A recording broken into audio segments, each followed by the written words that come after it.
You ever been dunked in a bucket of mystery chemicals so strong they could strip paint off a battleship? Yeah, that was my life. I was born premium cotton. Soft, breathable, full of dreams. Then my owner sent me to that roadside laundry. No base, no standards, just a rusty drum and water that smelled like regret. They scrubbed me like I owed them money. 10 washes in, I was fading, literally.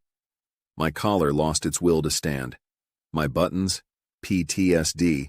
I saw shirts come in fresh and leave as napkins. You ever been? But then, DipDap happened. Oh, DipDap, my savior in green. Gentle detergents, purified water, machines that hum like spa music. They treat me like royalty, pressed, pampered, and folded with love. Now I've got a 50-wash life expectancy.